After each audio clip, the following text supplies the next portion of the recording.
to the channel. If you're a fan of horror stories, you've come to the right place. On this channel, you'll find stories that are true, some are fictional, but as long as they send a chill down your spine and make the hair on the back of your neck stand up, if you like that sort of thing. A fair warning though, some stories contain graphic, violent or sexual content, so viewer discretion is advised. So without any further ado, let's get into it. A strange family rented my basement. Written by Redditor Saturday. When my mom and dad retired, they got themselves a house in Greece, leaving me to care for the family home on my own. I didn't mind, it was better than trying to buy something on my own. Still, a 2-story home for a single man in his early 30s, that's a bit much. I lost my job during the pandemic, and with prices on the rise, I decided to start renting out parts of the space I wasn't using. There was enough room upstairs to house at least a couple of college students, and a spacious basement for another. Just this large one-room basement that basically covered the entire underside of the building, supported by these thick concrete beams. It wasn't the kind of space I'd usually consider renting out, but I figured it wouldn't hurt to offer, as long as I was honest about the state of things.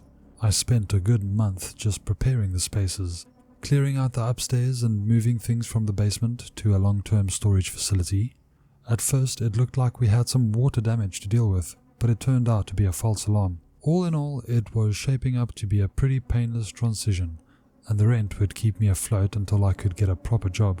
I put out an ad on a couple of socials, one for the upstairs space, large enough to support at least a couple of people, and then the basement.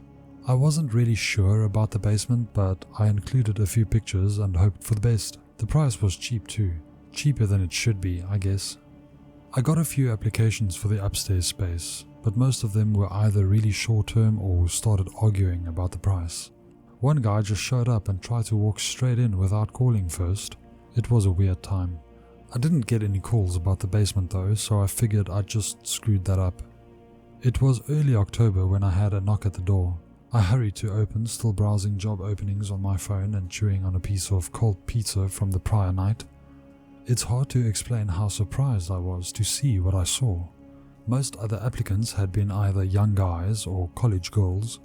What was now standing in front of me was a family of 4. A mother and father, both in their mid-40s, and 2 young boys ranging from 10 to 14 years old. The mom had this autumn-colored cotton dress with a little ribbon, and the dad had this fancy black overcoat, a white shirt with a red tie. Both kids were dressed up in identical blue shirts. At first, I thought they were there to try to convert me or something. I could easily imagine them with a set of Bibles. Instead, the dad stepped forward, offering me a handshake. I accepted. "Hi there," he said with a warm smile. "We're the Walters. We're here about the ad." "Oh, hello," I answered. "It might get a bit crowded, but you're free to have a look. Sorry about the I vaguely gestured to my unprepared state, but the dad just shook his head. "Not at all. Hope we're not imposing." I invited them inside, and they went right past the stairs. I figured they'd just missed it. "Excuse me," I said. "It's right up here." "Oh, we know," smiled the mom. "We're here about the basement." So there's this long wooden staircase that spirals into the basement. It's one of the main reasons I don't like going down there or furnishing the place. That spiral makes it almost impossible to bring down any proper furniture. It's infuriating. But all 4 members of this picture-perfect family stepped down, all composed. They were courteous and respectful with just the polite amount of excitement. But I got the sense that there was something just off about them. The dad brought out some measuring tape and started checking the walls. They asked me about the lack of windows, the air quality, their ability to bring down some furniture and put up some light fixtures. I agreed to all of it. I still couldn't believe they were actually considering it. This was clearly not a space meant for a family of 4, and they gave the impression that they were pretty well off. There was no reason for them to rent a space like this. Still, as they finished their inquiries, the mother approached me. "Would you mind stepping upstairs and just walking around a bit?" she asked. "We'd like to see how much sound carries through." A strange way to ask for soundproofing, but I did as she asked. I got up the stairs, put on my heaviest boots and just wandered around for a bit. After a couple of minutes I turned the corner only to see all 4 of them standing there in the hallway. Picture perfect as always, all with a big smile on their faces. "We're very pleased," the mother said. "We'll take it." They signed a 6-month rent agreement, and I got to know them a little better over the next few weeks as they sporadically dropped by. There was Layla, the mother, Anders, the father. The kids were Aiden, 12, and Alvin, 13. Apparently, they were in between housing and wanted something small and cheap in the interim. Despite all that, I couldn't shake the feeling that a basement was a strange choice for them. Still, I needed the money and they were eager to get it done. They even offered to pay a little extra since they were bringing in more people than I'd anticipated. About a week later, they showed up for the official move-in. Layla and Anders insisted on bringing in everything themselves, and that I shouldn't be bothered with any heavy lifting. Apparently, just letting them stay there was favor enough. They brought in about a dozen pieces of furniture covered in blue tarp in various sizes, along with a dozen or so large cardboard boxes, none of them marked. They put down several hand-woven carpets, the kind you'd see in a large mansion. Layla was a stay-at-home mom, while Anders worked as some kind of security manager for a nearby airport. He worked odd hours, anything from 12-hour shifts to all-nighters and everything in between. He was also on call for most hours of the day and sometimes had to leave with short notice. It was strange though. One might think a person like that would need a space with good cell coverage, but that basement barely had a single bar. There was Wi-Fi, but it was spotty at best. For some reason, none of this seemed to bother them. That first week living with the Walters was not a problem. Most of the time I forgot they were even there. I only saw them leave the basement a handful of times, and they didn't make any noise. At most I could hear them stomping up or down that creaky old staircase a couple of times, but that was mostly Anders heading to work. In fact, I never saw Aiden and Alvin leave for school. I figured they were being homeschooled, further pushing the idea that this family might have some kind of religious background. Still, they were hardly an issue. I was still working hard on finding someone to rent the upstairs, but I was having no luck. I'd considered lowering the price, but after the Walters moved in, money was becoming less of an issue. Anders even suggested that I apply for a job at the airport. He knew one of the HR people looking for hires in various departments. Having been jobless for 5 months, I was willing to try pretty much anything. Still, I couldn't shake the feeling that they weren't telling me the whole story. I kept coming back to one thought. What the hell were they even doing down there? Once, I decided to get a better look at what they'd done with the place. At that point, I hadn't even seen how they decorated it. It was in the middle of the afternoon, and I had no idea whether they were even down there or not. Their car was gone from the driveway. I knocked a couple of times, and when there was no response, I used my key to get down. As I turned the corner, it was deathly quiet and completely dark. I turned on the lights. They all slept in these basic single beds, all spaced out along the easternmost wall. They had a small love seat couch along with a couple of basic plastic chairs facing a thick old TV placed against the wall. There was an empty bookshelf and a couple of scattered carpets along the floor. I could see a few opened boxes. There was a bathroom next to the staircase, but it looked unused. No toothbrushes or anything. It took me a few moments to realize that I wasn't alone. The entire family was standing in a line along the southernmost wall, furthest away from the staircase. They were standing in order of size from tallest to smallest, remaining perfectly still, just looking at me. It wasn't until they noticed me seeing them that they reacted. They all looked up at me, putting on a friendly smile. "Can we help you?" asked Layla. "I hope we didn't make too much noise," continued Anders. The kids just nodded in unison. I took a good look at them, but I couldn't figure out what I was looking at. I had no explanation for their behavior. "Sorry, I was just going to check the water pressure," I lied. "I tried knocking." "That's all right," smiled Anders. "Go right ahead." Walking back up the stairs, a thought hit me. If they were all down there, why was their car gone? Who'd taken it? I had a number of strange interactions with them over the next couple of weeks. For example, I once found Aiden, the younger of the two brothers, standing in the kitchen. He wasn't doing anything in particular, just standing there, staring at the spice rack. When I asked him about it, he just said he wasn't doing anything. After a while, he turned on his heel and ran back downstairs. I didn't see it, but I heard his little feet thump all the way down the staircase. Another time, I saw Layla standing in the open doorway leading to the basement. She was just standing there, hand on the doorknob, looking right at me. I said hello, and she said it right back, but she wouldn't let me out of her sight. When I finally passed from her view, I could hear her running back downstairs. Not just hurrying, running. Another time, I saw Anders in the car out on the driveway. I saw him from the upstairs window, just sitting there, hands on the steering wheel, for a good 15 minutes. No radio or nothing, just him alone in his car. But the strangest interaction came one night when I was going to the kitchen to get a Coke. I spotted Layla standing in the kitchen, fridge wide open. I could see her silhouette illuminated by the fridge bulb. Her long black hair, wet from a fresh shower, standing in a hastily tied bathrobe, her feet bare. At first I didn't see anything strange, she was just standing there. She wasn't getting anything, it was more like she was bathing in the light. I thought about calling out to her, but something about her demeanor made me want to sneak back into my bedroom. Then I saw it.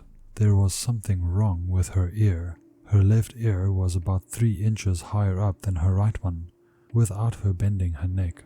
Her scalp seemed slightly tilted, and there was something about the way she moved her fingers that didn't look natural. They pointed in different directions, like her hand was ever so slightly fractured.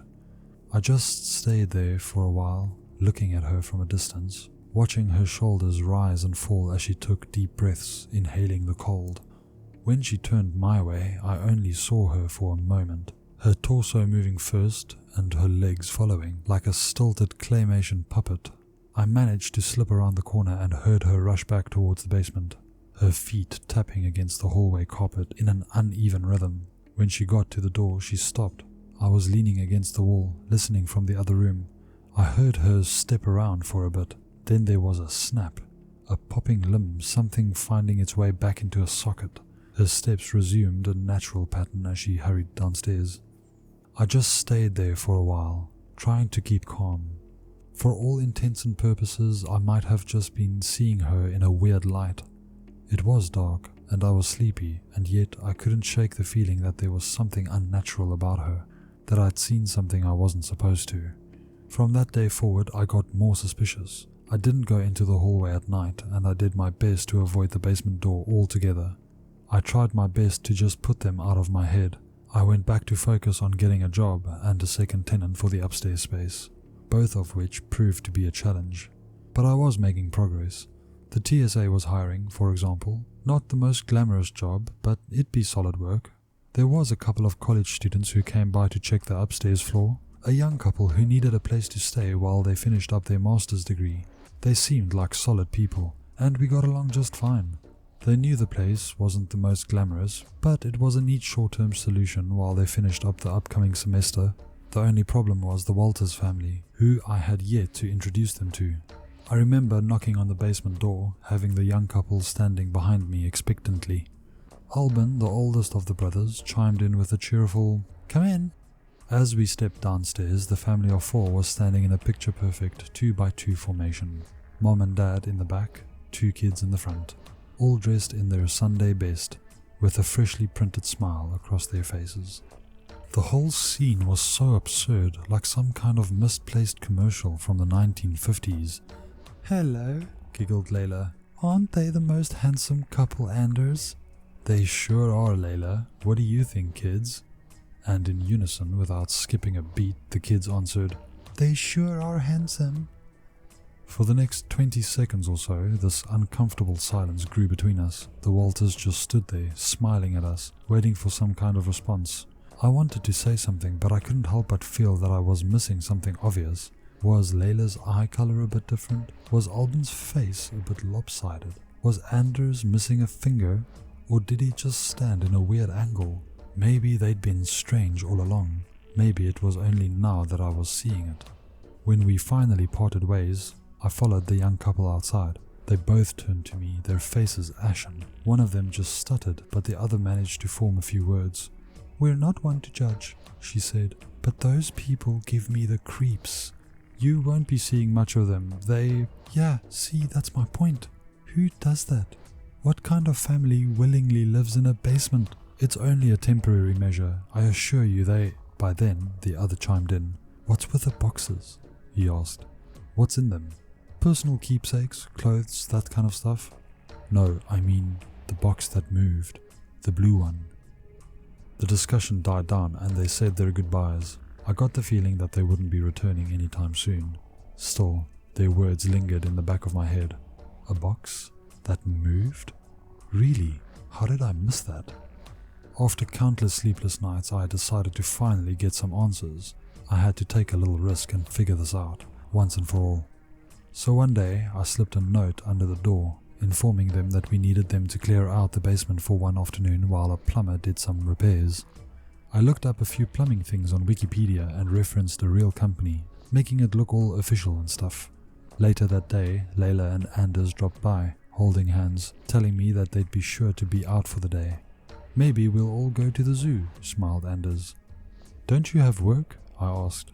It comes and goes, he laughed. We're very fortunate. Very fortunate, agreed Layla. So very fortunate. At the designated time, the family was out of the building. They went for a drive in Anders' car, promising to return shortly. I told them it wouldn't take the plumber more than an hour. They seemed a little suspicious when they hadn't seen the actual plumber show up yet, and they let that suspicion hang in the air. Finally, I just straight up lied, giving them a fake name and asking whether they wanted me to call him. Layla didn't call my bluff, luckily. But as they pulled out of the driveway, I could tell I was sweating. I didn't even know what I feared, but my mind kept returning to that night when I'd seen her standing in the light of the fridge. I had no idea what they were hiding, or what they might do if I found out about it.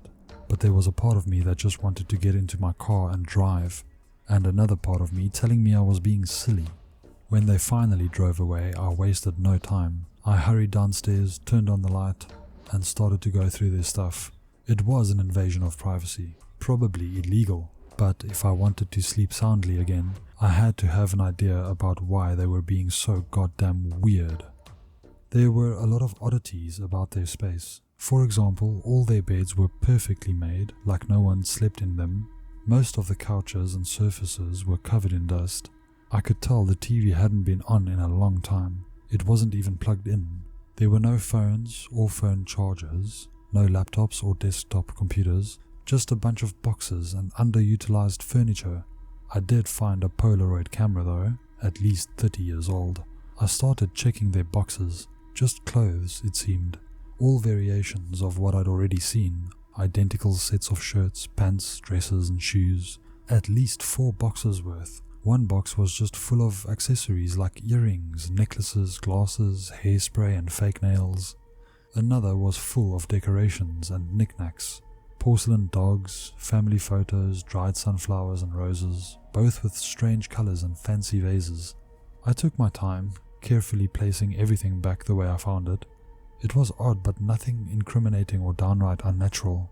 Still, I remembered what that couple had said about a box that moved. I couldn't see anything like that. That is, until I turned to leave.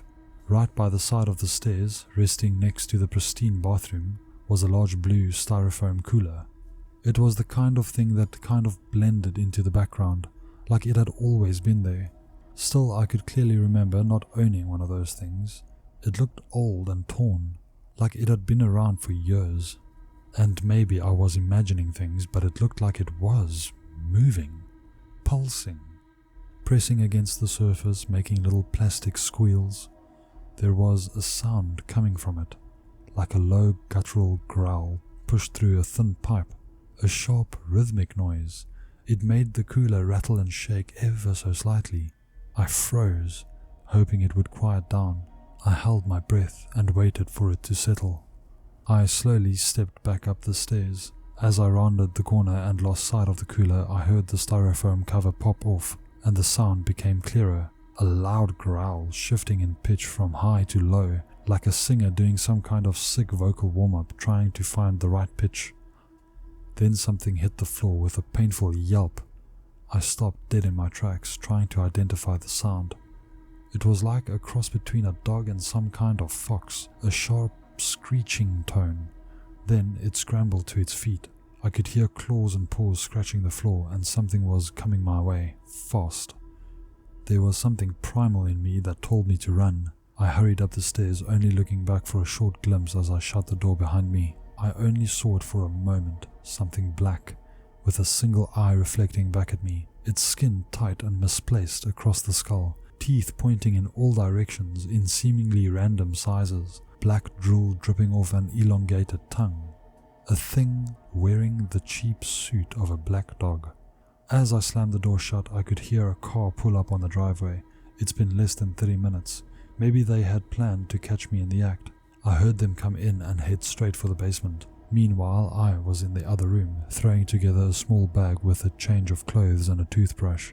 The moment I heard the basement door shut, I headed for my car. The moment I got in the car, I saw them step out of the house. They all stood there in the driveway, just looking at me, and right next to them was a beautiful black Labrador, happily wagging its tail. I didn't say a word, I just drove. I had to get some space between us and figure out what the hell I wanted to do. I wanted to go to the police, but there was no way to explain what I'd seen. What could they even do? Kick them out for having a dog? There was even a clause in the rental agreement that allowed them a pet. I had nothing to go on.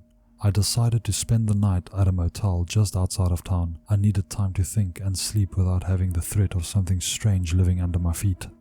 I couldn't get that image out of my head. That black thing in a dog suit.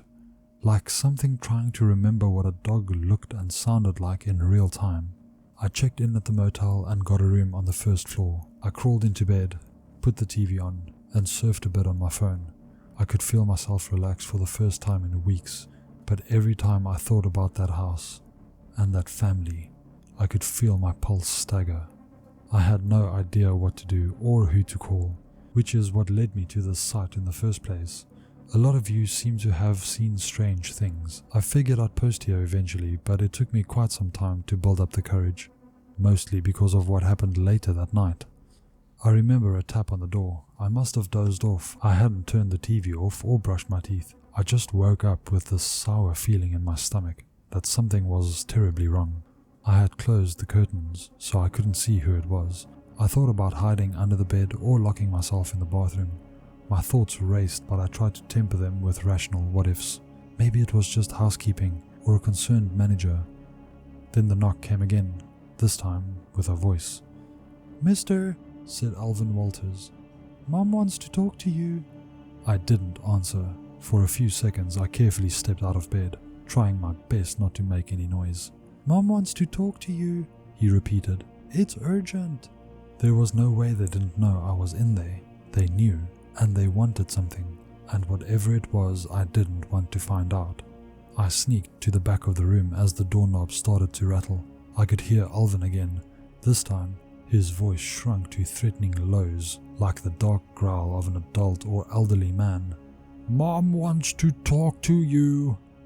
I pulled open the curtains to a window facing the back of the building. I figured I could climb out the window, but as soon as those curtains opened, my heart skipped a beat. Right there was Anders, the father himself, just inches away from the window, standing straight with his neatly tucked shirt, illuminated by the sharp light of a single TV screen, an ever-courteous smile cemented on his face. He tapped the window. "Would you mind opening up?" he said. "It won't take long." Again I looked a little closer, and again I could see little details that were just off. A slight droop of the lip that hadn't been there the day before, one eye pulled lower than the other, his hairline further forward than usual, like he'd rushed himself to look like a person. Another knock at the door, another knock at the window, voices from the front and the back. Hell, maybe even the room next door. Little voices, big voices, broken voices. "We just want to clear some things up. Mom wants to talk. It's not what you think." I had to make a break for it, but for that I needed to decide where to go. So I pulled the front curtains aside to see how many of them were waiting up front. All 5 of them were standing out front. Mom, Dad, kids and dog. As if trying to convince myself I was sane. There were 2 dads, and none of them looked right. Further down the street in their car, I spotted 2 more kids identical to Aiden and Alvin, both with little quirks like they weren't fully formed yet. A loose jaw, a strange eye, One of them had a wide bald spot. Stepping out of the motel manager's office, I saw another Layla, this one with a deflated arm and a paralyzed face. I was surrounded. I held up my phone like a weapon. "I'm calling the police!" I yelled. "Get the fuck away from me!" "That'd be inconvenient," said Anders. "And you'd be dead," added Aiden. "Long dead," chuckled Alvin, his voice not tuned right. The doorknob rattled again, more forceful this time. I could feel my pulse rising, my breath growing short. I looked back and forth, seeing the Anders at the back window trying to figure out the lock. Only now did I see that one of his fingers were nothing but bone. "How about a trade?" suggested Layla. "Something for everyone." "What the fuck are you talking about?" "Go inside that bathroom of yours, grab a piece of tissue and chew on it, then drop it out the window." "What?" I couldn't understand what I was hearing. It's like the words were there but didn't make any sense to me. "We're gonna need a new suit," said Layla. "You will do." "You're not fucking wearing me." "Oh, we'll leave you alone, and you'll leave us alone, because if you don't, people that look like you are gonna start doing some terrible things, aren't they, Anders?" "Oh, they are, Layla," said an Anders. "Terrible, terrible things." "So that way we can all walk away. You'll never see us again, and we'll leave you be." I tried to wrap my head around it. They were gonna make a suit out of me, like they'd done with that dog and with that family. There would be someone looking like me walking around out there, something vile. But what choice did I have? I stepped into the bathroom and chewed up a piece of tissue. I spat it out and moved to the window. The family stepped back. I clicked the window open and flung the piece of tissue out with a flick of the finger. Layla picked it up and met my eyes with an unblinking gaze. With one clench of the fist, she grabbed the top of her head and pulled. Her entire face lurched backwards, her lower lip reaching all the way to her eyebrows. Underneath was just this black sludge, covering what looked like a deformed skull. She was like a walking oil slick, completely midnight black and slick as water. She pushed the piece of tissue inside herself before pulling her face back down. It only took her a few seconds to realign, but she just couldn't get it to look right. She coughed a little, she waited, she nodded, and when she looked back at me, she did so with my own eyes, speaking with my own tongue. "Thank you," I heard myself say. "I think this will work for all of us, don't you?" I couldn't answer. I couldn't think. I just closed the curtains and scrambled backwards. I heard a car pull around. I heard rustling in the bushes out back, and from afar, I could hear my own voice a final time. "We'll be gone by morning," it said, "but we're never far away." A car drove off, leaving me in stunned silence, my mouth dry from hyperventilating. The next morning, they were gone. The basement was empty, and they even left a thank you note. Attached to it was a Polaroid picture of a happy family, a mom, a dad, 2 kids, and a funny uncle, one that looked exactly like me. I have been contemplating on whether to share this for some time, knowing what they could do, but I believe they're not technically proficient enough to find this, and I've omitted a lot of details. I just need to know if anyone has met something similar, and if so, how you managed to put it behind you. Are they still out there?